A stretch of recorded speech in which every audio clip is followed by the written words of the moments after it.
आज हम एक ऐसे शख्स की कहानी सुनने वाले हैं। एक ऐसे गुमनाम हीरो की जिसका नाम शायद ही किसी ने सुना हो। ये कहानी है एक मामूली मसाला व्यापारी की, जो आगे चलकर भारत के लिए एक बहुत ही अहम जासूस बना। तो इस कहानी की शुरुआत होती है सीधे एक्शन के साथ। थार के रेगिस्तान के बीचों बीच एक जानलेवा पीछा। जरा सोचिए, आधी रात का वक्त है, चारों तरफ घना अंधेरा और दूर दूर तक फैला थार का रेगिस्तान। और इस सन्नाटे में एक अकेला आदमी ऊंट पर सवार होकर भागा जा रहा है।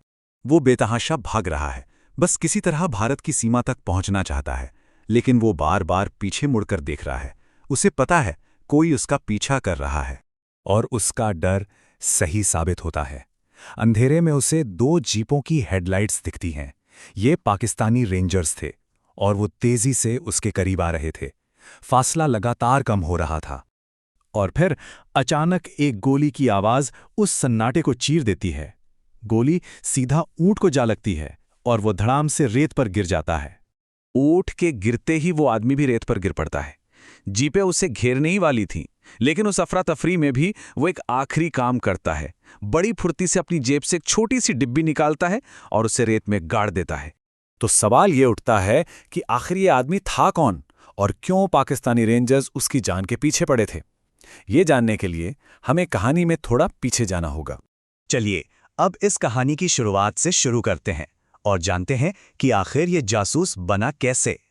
तो बात है 1965 की। भारत पाकिस्तान की जंग खत्म हो चुकी थी। भारत जीत तो गया था, लेकिन सबको पता था कि यह शांति ज्यादा दिन नहीं टिकेगी। इसी खतरे को देखते हुए 1968 में भारत ने अपनी विदेशी खुफिया एजेंसी रॉ बनाई और रॉ ने बनते ही अपना काम शुरू कर दिया। बॉर्डर पर ऐसे लोगों को ढूंढना जो देश के काम आ सके। और यहीं हमारी कहानी के हीरो हनीफ खान की एंट्री होती है। जैसलमेर बॉर्डर के पास रहने वाला एक बिल्कुल आम सा मसाला व्यापारी, जिसके पास अपने कुछ ऊंट थे और बस यही उसकी दुनिया थी। लेकिन हनीफ की जिंदगी उतनी सीधी सादी थी नहीं। उसका धंधा चौपट हो रहा था और वो कर्ज में डूबा हुआ था। और बस उसकी यही मजबूरी रॉ की नजर में आ गई। उन्होंने उसे पैसे की मदद की पेशकश की, एक शर्त पर। तो अब हनीफ की दो जिंदगियां थीं। दुनिया के लिए वो एक मसाला व्यापारी था जो बॉर्डर पार सिंध में अपना सामान बेचने जाता था। लेकिन असल में वो रॉ का एजेंट था, जिसका काम था पाकिस्तानी फौज की हर छोटी बड़ी हरकत पर नजर रखना। और हनीफ इस काम में कमाल का था। वो बाकी जासूसों की तरह एक दो दिन नहीं, बल्कि हफ्तों तक पाकिस्तान में रहता था। अपने व्यापार के बहाने वो वहां के लोगों से घुल मिल गया, उनका भरोसा जीत लिया। और उसकी सबसे बड़ी ताकत थी उसकी याददाश्त। वो हर चीज, हर छोटी से छोटी डिटेल याद कर लेता था। कभी कुछ लिखता नहीं था ताकि कोई सबूत ही ना बचे। भारत लौटकर वो सारी जानकारी जुबानी ही अपने हैंडलर्स को देता था। लेकिन कहते हैं ना, हर अच्छी चीज का अंत होता है। हनीफ की कामयाबी धीरे धीरे दुश्मन की नजरों में आने लगी थी। अब देखिए, जब हनीफ की जानकारी की वजह से भारत एक के बाद एक पाकिस्तान के सीक्रेट प्लान फेल करने लगा, तो आईएसआई को यह समझने में देर नहीं लगी कि उनकी टीम में कोई गद्दार है, कोई भेदिया है जो सारी खबरें बॉर्डर पार पहुंचा रहा है। और फिर हनीफ से एक नहीं बल्कि तीन बड़ी गलतियां हुईं। पहली, वो एक नए हाई सिक्योरिटी आर्मी कैंप के पास कुछ ज्यादा ही मंडराने लगा, जिससे एक सैनिक की नजर उस पर पड़ गई। दूसरी गलती, एक रिटायर्ड पाकिस्तानी मेजर के घर मसाले बेचते हुए उसने बातों बातों में कह दिया कि वो तो सरहद पार से है। और तीसरी और सबसे बड़ी गलती, उसने अपना सबसे जरूरी नियम तोड़ दिया। उसे डर था कि वो कुछ अहम जानकारी भूल जाएगा, इसलिए उसने उसे एक कोड में एक कागज पर लिख लिया। और बस यही आखिरी गलती उसे सीधे मौत के मुंह में ले गई। यहीं से वो पीछा शुरू हुआ जिसकी बात हमने कहानी की शुरुआत में की थी। जैसे ही पाकिस्तानी रेंजर्स को यकीन हुआ कि हनीफ ही वो जासूस है, उन्होंने उसे पकड़ने के लिए पूरी ताकत लगा दी।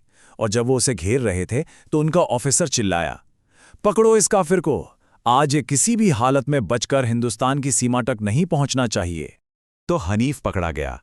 महीने गुजर गए, लेकिन उसकी कोई खबर नहीं आई।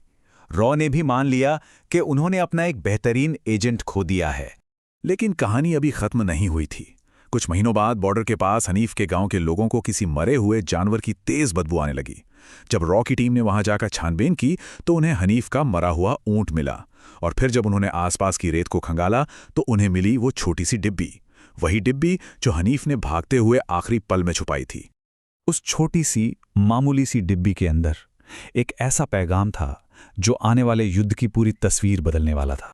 उस डिब्बी में जो कोडेड मैसेज था उसने 1971 की जंग में भारत को इतनी अहम जानकारी दी कि पाकिस्तान के लिए संभलना नामुमकिन हो गया। ये एक बहुत बड़ी रणनीतिक जीत थी। लेकिन हनीफ खान, उसकी इसके बाद कोई खबर नहीं आई। वो कहाँ गया, उसके साथ क्या हुआ, ये आज तक एक राज है। ठीक वैसे ही जैसे हजारों जासूसों का होता है जो दुश्मन के हाथ लग जाते हैं।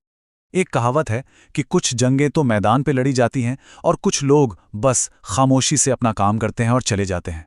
हनीफ खान एक ऐसे ही गुमनाम हीरो थे, एक ऐसा नाम जिसने अपना सब कुछ देश के लिए कुर्बान कर दिया और बदले में गुमनामी के सिवा कुछ नहीं मांगा।